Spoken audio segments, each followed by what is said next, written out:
Oke, kita lanjut. Nah, kita lanjut materi senyawa kimia organik berikutnya ada aldehid dan keton. Nah, ini juga sama ya. Sama-sama sepasang isomer. Oke, seperti biasa yang pertama kita mulai definition and structure. Nah, untuk si aldehid sama keton, nah dia tuh hampir mirip ya. Nah, di sini adalah definisinya adalah senyawa yang mengandung karbonil grup. Nah, karbonil itu apa? Karbonil itu adalah C double bond O ya. C double bond O.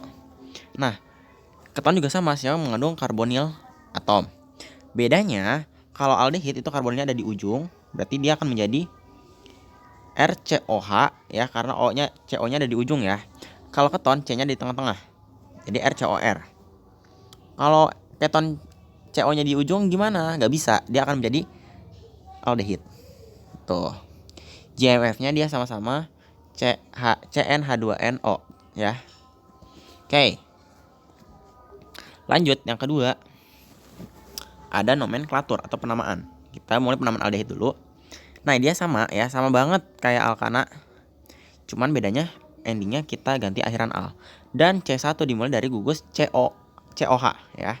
Berarti di sini ada satu karbon berarti namanya metanal, 2 karbon etanal, 3 karbon propanal. Nah, kalau ada alkilnya gimana? Ya udah. Kita tanya dulu si itunya. Aldehidnya berarti di sini dimulai dari nomor 1 ya. 1 2 3 4 berarti namanya menjadi 3 metil butanal. Karena 4 karbon kan butanal. Gitu. Nah, kalau common name. Nah, common name ini dia agak berbeda ya. Nah, untuk nama parent chain-nya dia ada nama khusus ya, nama berdasarkan history name atau nama sejarahnya. Nah, kalau C1 dia formaldehid, C2 asetaldehid, C3 propionaldehid, C4 butyraldehid, C5 valeraldehid, C6 caproaldehid, C7 enantaldehid, C8 caprildehid dan seterusnya. Nah, untuk penomorannya juga sama ya. Nah, di sini karbon nomor 2 itu dinomorkan sebagai alfa. Kenapa nomor 1 gak ada? Karena nanti tuh kita lihat kenapa gak ada nomor satunya. Kalau C nomor 2 itu adalah alfa, 3 beta, gamma, delta, epsilon, zeta, eta, theta, lota, kappa, lambda dan seterusnya. Oke, contoh. Nah, di sini sama ya. Kita langsung contoh aja nih.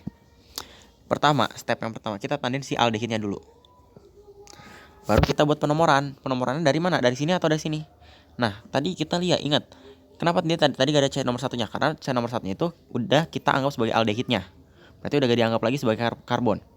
Jadi mulai dari sini. Berarti sini adalah alfa, beta, gamma, delta. Ya udah, berarti namanya menjadi ada kloro di alfa, berarti alfa kloro, beta metil, terus namanya gimana? Kita jumlah karbonnya ada berapa? 1 2 3 4 5. Ada 5 karbon berarti valeraldehid. Gitu ya. Nah, untuk nomenklatur of keton dia sama aja ya, kayak penamaan alkana biasa, cuman kita beri akhiran one ya buat jadi alkanon ya. Dan kita cantumkan posisi karbonnya di mana, kan dia di tengah-tengah ya. Beda sama aldehid, karena aldehid udah pasti di ujung terus, jadi gak perlu penomoran ya. Oke, nah berarti di sini adalah 2 propanon karena dia di nomor 2. Kalau di sini berarti 2 butanon karena karbonilnya nomor 2 dan jumlah karbonnya ada 4. Nah, kalau ada alkil ya udah, berarti nomor 1 2 3 4 5 berarti 4 metil. 4 metil. Ada nomor 2 di karbonil berarti 2 butanon. Gitu, paham? Nah, kalau penamaan untuk si common name untuk keton itu kalau dia alkilnya berbeda, alkil keton. Kalau alkilnya sama adalah di alkil keton. Contoh, kita punya senyawa ini. Kita tandain dulu si ketonnya atau si karbonilnya. Berarti di sini ya enggak? Berarti di sini ada alkil apa? Di sini ada etil. Di sini ada propil. Susul alkil keton sesuai alfabetis, berarti etil, propil, keton. Nah, kalau yang ini kayak kita bagi 2, berarti di sini jadi alkilnya adalah etil, yang di sini juga etil. Ya. Berarti namanya menjadi dietil keton. Gitu. Lanjut berarti ada isomer. Nah, di sini isomernya sama banget. Cuman bedanya kalau aldehid dia ada functional isomer, position isomer, chain isomer. Kebalik. Kalau aldehid dia punya functional isomer sama chain isomer aja. Kalau keton dia ada functional isomer, chain isomer sama position isomer ya. Gitu. Kita lihat. Kalau functional isomer berarti gugus fungsinya berbeda ya. Yang satu dia aldehid, yang satu keton, tapi jumlah karbonnya sama. Ya, sama-sama 3. 1 2 3. 1 2 3. Kalau posisi isomer, nah di sini si posisi isomernya dipindah-pindah. Kenapa aldehid gak ada? Karena dia aldehid adalah COOH yang udah pasti di ujung terus, gak boleh dipindah-pindah. Kalau dipindah-pindah gimana? Dia nggak jadi aldehid, dia jadinya ke keton. Gitu. Jadi yang bisa dipindah-pindah cuma keton doang.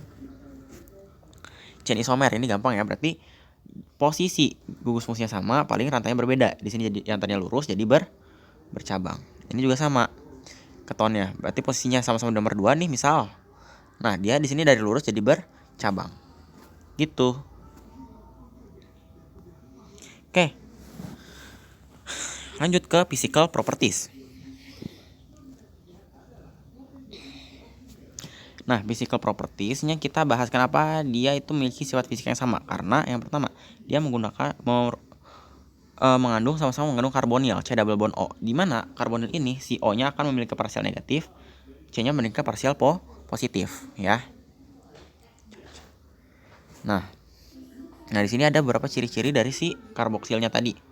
Yang pertama, dia sangat polar, terus dia memiliki parsial positif dan negatif pada C-nya dan parsial negatif pada O-nya. Nah, terus dia si bagian yang reaktifnya itu bagian karbonilnya. Nah, kalau jumlah C double bond ini dia lebih kuat daripada C double bond C dari alkana ya. Nah, dan dia berbentuk trigonal planar dan memiliki sudut 120 derajat antara karbon atomnya. Oke, kita bahas sifat fisika yang pertama, yaitu ada fase. Ya. Nah, di sini hampir mirip banget, hampir mirip banget. Kalau aldehid ya, aldehid dan keton, kalau C1 sampai C12, kalau aldehid bentuk gas, kalau keton dia tidak ada. Ya, karena dia gak punya C1 C12 karena keton, the simplest keton dia adalah C3 ya. C. Kalau di sini jadi H gimana? Jadi aldehid. Kalau di sini yang jadi H dua-duanya aldehid juga. Jadi paling kecil dia 3 karbon. Terus C3 sampai C11 dia fasenya liquid ya. Lebih dari C11 dia solid. Oke, kita lanjut ke solubility atau kelarutan. Nah, aldehid dan keton memiliki kelarutan yang signifikan dalam air. Nah, di sini untuk aldehid yang memiliki jumlah karbon yang kecil, dia larut dalam air karena karena karbonilnya itu dia bersifat polar. Nah, maka semakin panjang jumlah karbon dia semakin tidak larut gitu. Oke. Lanjut boiling point. Nah, aldehid dan keton itu dia bersifat senyawa polar ya. Karena memiliki karbonil ya. Nah, boiling point semakin tinggi jika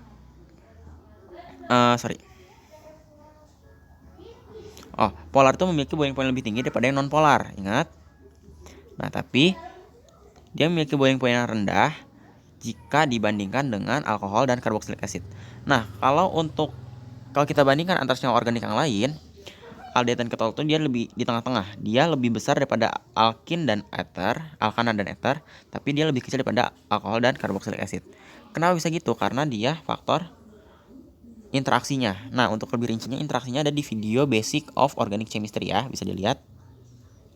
Itu.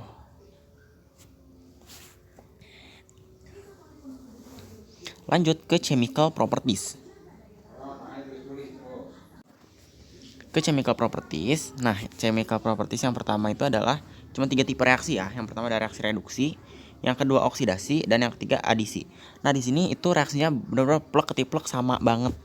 Ya, tinggal menyesuaikan aja nanti mana yang H mana yang C ya, karena dia sama-sama punya karbonil jadi plek-tiplek sama banget reaksinya, karena part paling reaktif adalah karbonil. Nah, oke, karena tadi ada reaksi oksidasi dan reduksi, kita bahas dulu apa itu oksidasi dan apa itu reduksi. Nah, kalau reaksi reduksi itu adalah reaksi penambahan elektron, oksidasi kehilangan elektron. Kalau reduksi itu penurunan jumlah bilox ya, dan oksidasi kenaikan bilox. Reduksi dia penambahan hidrogen, dan oksidasi dia kekurangan hidrogen. Nah, kalau reduksi itu menerima energi, sedangkan oksidasi mengeluarkan energi. Terus kalau reduksi itu dia menggunakan reduktor atau reducing agent, sedangkan oksidasi menggunakan oksidator atau oxidizing agent. Nah, di sini kalau kita punya asam karboksilat, itu kita reduksi menjadi aldehid, aldehid direduksi menjadi primary alkohol. Itu ya. Kalau kita punya keton, itu kalau kita reduksi jadi secondary alkohol. Oke. Terus kalau oksidasi, kalau kita punya primary alkohol, direduksi jadi aldehid, direduksi lagi jadi asam karboksilat. Jadi bolak-balik gitu ya. Terus kalau kita punya secondary alkohol, dioksidasi jadi keton. Keton bisa nggak dioksidasi lagi? Tidak bisa. Terus tertiary alkohol bisa dioksidasi nggak? Enggak. Gitu ya. Jadi tidak bereaksi kalau dioksidasi. Oke. Nah, kita bahas reaksi yang pertama, yaitu reaksi oksidasi. Nah, di sini aldehid, tadi ya aldehid dioksidasi menjadi primary alkohol. Oke, contohnya etanol, berarti nanti karbonil lepas. Jadi etanol. Kalau keton, berarti dia menjadi secondary alkohol, ya udah, O-nya hilang. Jadi diganti jadi OH. Bukan hilang, Deng. Jadi O di sini akan menjadi, nah, dari etanol, O-nya di sini akan menjadi H. Terus rangkap 2-nya putus. Jadi etanol. Yang di sini juga sama, propan, rangkapnya putus tambahan H. Jadi propanol. Propan 2-ol. Lanjut, reaksi yang berikutnya adalah reaksi oksidasi. Nah, tadi kalau reaksi oksidasi, kalau aldehid dioksidasi menjadi asam karboksilat. Keton bisa dioksidasi nggak? Nggak bisa dioksidasi. Nah, jadi di sini kita karena keton nggak bisa dioksidasi, kita fokus ke oksidasi si aldehid aja. Oke. Sekarang oksidasi kita pakai oksidator kuat. Contoh oksidator kuat adalah K2CR27, NO2CO7, dan KMNO4. Nah, dia kalau dioksidasi akan menjadi asam karboksilat kan. Contohnya asetaldehid kita oksidasi dengan kalium dikromat untuk acetic acid.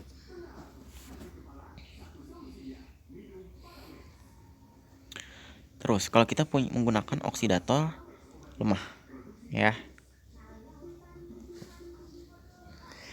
Nah, oksidator lemah itu dia ada 4, ada Tollens region, Fehling region, Benedict region, dan Lufschroll. Kalau Tollens region itu dia regionnya adalah Ag2O. Kalau Fehling region itu adalah CuO, Benedict juga CuO, Lufschroll juga CuO, larutan berwarna biru. Nah, bedanya apa? Kalau jadi cara pembuatan CuO-nya, kalau Fehling itu pembentukannya itu dari kompleks dengan sodium potasium tartrat. Kalau Benedict region itu dari sodium potasium sitrat. Sedangkan Lufschroll itu dari CuSO4, NaOH, dan asam sitrat. Nah, di sini hasilnya tuh sama-sama asam karboksilat loh. Walaupun pakai oksidator lemah, cuman bedanya di hasil samping. Kalau Tollens itu hasil sampingnya adalah silver mirror atau logam Ag. Sedangkan Fehling region menjadi Cu2O, endapan merah bata. Benedict Cu2O, endapan merah bata juga, dan Lufschroll Cu2O, endapan merah bata. Gitu. Lanjut, reaksi yang ketiga, yaitu reaksi adisi. Nah, reaksi adisi, jadi dia akan menyerang itu kan, karbonil kan. Nah, ingat karbonil tuh O-nya buatan negatif, C-nya buatan positif. Nah, direaksikan dengan hidrocyanid dengan HCN. Nah, H di sini bermuatan positif akan masuk ke parsial negatif, CN masuk ke parsial positif. Jadi terbentuk cyanohidrin. Contoh reaksinya kayak gini ya. Untuk aldehid buat keton ya. Intinya general reaksinya dia sama. Terus kalau kita adisi dengan sodium bisulfat atau NaHSO4. Balik lagi ke sifatnya, O negatif, C positif. Oke, Na2SO3, Na-nya dia muatan positif, SO3-nya buatan negatif, berarti positif ke negatif, negatif ke positif. Bentuk senyawa sodium bisulfit ya. Nanti sodium bisulfit itu akan melepaskan Na-nya membentuk asetaldehid bisulfit. Tuh ya. Kalau aldehid itu hasil akhirnya itu adalah asetaldehid bisulfit. Kalau keton dia hasil akhirnya adalah sampai sini aja nih. Kalau keton sampai sini, kalau aldehid dia sampai sini. Oke. Lanjut adalah reaksi dengan Grignard reagent. Nah, di sini kalau kita reaksikan dengan Grignard RMGX, R-nya akan masuk ke C, Mg-nya masuk ke O ya. Membentuk senyawa adisi. Terus dia dihidrolisis, MgX-nya lepas ketambahan OH. Ketambahan H. Jadi gini. Plus MgXOH. Nah, di sini ada rangkumannya. Kalau kita punya formaldehid atau aldehid karbon 1 akan menjadi primary alkohol.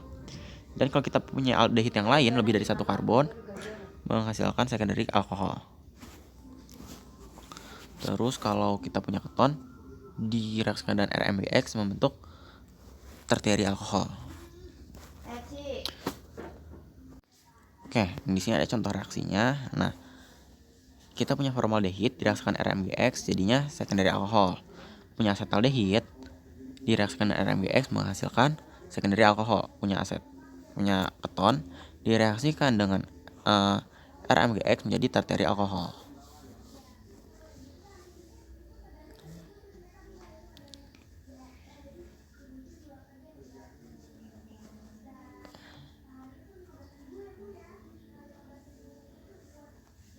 Oke, lanjut ke reaksi adisi dengan alkohol.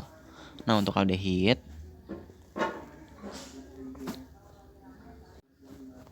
mekanisme gimana? Mekanismenya, nah aldehid kita reaksikan dengan alkohol, maka dia akan pecah si H-nya. H-nya akan masuk ke O, OR-nya akan masuk ke aldehid. Bentuk hemiasetal, di mana atasnya ada OH, bawahnya ada OR. Nah, ditambahkan lagi dengan alkohol, ya. Nah, alkohol ini dia membelah menjadi 2 ya, di mana si OR-nya akan masuk ke C ya, sedangkan si OR-nya akan menggantikan si posisi OH ya. OR di sini akan menggantikan posisi OH dan OH-nya lepas berkaitan dengan H, membentuk air. Nah, di sini disebut senyawa asetal, di mana ada OR2 di satu karbon yang sama. Kalau OR-nya 1 dan satu lagi OH, dia hemiasetal. Oke, hemiasetal dalam senyawa organik adalah, bisa dibaca ya, dia ada OH sama OR tadi yang aku jelasin. Nah, reaksi ini akan menghasilkan alkohol. Reaksi ini direaksikan antara aldehid dan alkohol. Contoh, kita punya etanol direaksikan dengan metanol. Oke. H-nya lepas ya, masuk ke O. Metoksinya masuk ke C. Bentuk 1 metoksi etanol plus ditambah lagi sama metanol yang di awal. Pecah lagi. H-nya akan mengambil OH, terus metoksinya masuk ke sini untuk senyawa 1,1 dimetil metoksi. 1,1 dimetoksi etan. Lanjut untuk keton, dia hampir mirip ya. Hampir sama banget kayak tadi. Ya. Di sini keton, alkohol, pecah. H masuk sini, R masuk sini. Untuk hemiketal. Nah, di sini namanya hemiketal karena di sininya tuh dia dua-duanya R. Kalau tadi aldehid dia hemiasetal karena di sininya HR. Tuh. Hemiketal direaksikan lagi dengan reagen alkohol membentuk ketal. Contohnya kita punya propanon direaksikan dengan metanol. H-nya lepas masuk sini, terus metoksinya masuk ke sini. Membentuk 2 metoksi propan 2O. Bentuk hemiketal. Direaksikan lagi dengan alkohol yang di reaktan. Oke, membentuk senyawa ketal. 2,2 dimetoksi propan. Tuh. Kita lanjut ke reaksi preparation of aldehyde and ketone. Oke, yang pertama ada kalau membuat aldehyde cara oksidasi ya. Yang pertama kalau aldehyde oksidasi dengan alkohol primer, kalau aldehyde oksidasi dengan alkohol sekunder. Yang kedua adalah reaksi katalitik dehidrogenasi ya. Kalau aldehid pakai primary alkohol, kalau keton pakai secondary alkohol. Yang kedua ada ozonolisis alkin. Nah, di sini sama ya. Kenapa? Ingat waktu di ozonolisis alkin itu dia pemecahan ikatan rangkap. Dan di mana hasilnya itu adalah ada aldehid, ada keton. Ya enggak? Yang keempat ada reaksi hidrasi oleh alkain. Terus yang kelima ada hidrolisis geminal dihalida ya. Nah, untuk keton ada tambahan satu reaksi khusus yaitu reaksi Friedel-Crafts acylation. Oke. Kita masuk ke reaksi oksidasi yang pertama ya. Kalau aldehid tadi kita pakai primary alkohol. Keton pakai secondary alkohol. Ya. Berarti contoh di sini kita punya etanol dioksidasi. Berarti di sini akan terbentuk O-nya lepas, akan terbentuk double bond O. Terus di sini propanol kita oksidasi, propan 2-ol. Kan dia secondary alkohol ya. Udah H-nya lepas tambah ikatan rangkap. Gitu. Yang kedua, reaksi katalitik dehidrogenasi. Jadi reaksi dehydration of alcohol. Kalau aldehid itu kan tadi kita bilang dari primary alkohol. Nah, primary alkohol dia akan membentuk aldehid ya. Contoh etanol kita reaksikan dengan Cu pada suhu 300 derajat Celcius membentuk asetaldehid. Terus kalau kita punya secondary alkohol, contohnya di sini adalah punya propan 2-ol. Oke, membentuk propanon. Yang ketiga ada ozonolisis. Nah, alkin berarti ada 3 kemungkinan ya. Ada kemungkinan 2 keton, aldehid, keton, dan aldehid dan keton. Oke, contohnya di sini kita punya dimetil oktan. Oke, kita perbesar. Nah, kayak gini strukturnya. Kita belah ikatan rangkapnya, berarti jadi set dan set. Nah, gini. Putus deh. Oh ya, ini putus jadi set double bond O, double bond terus ininya. Nah, gini ya. Double bond. Nah, ya udah tinggal tambahin O aja di sini. O, di sini O. Nah, di sini berarti di sini membentuk apa? Keton. Dan di sini O double karbonnya di ujung berarti membentuk aldehid. Gitu, ya.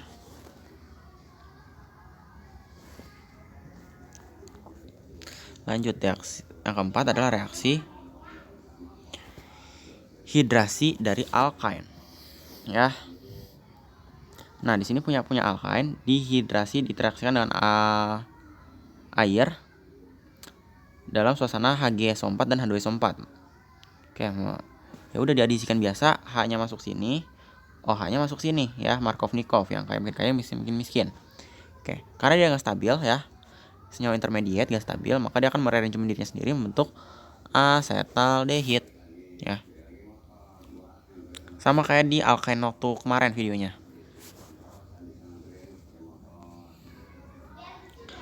Yang kelima, hidrolisis geminal di halida. Ingat kalau geminal itu adalah halida di karbon yang sama.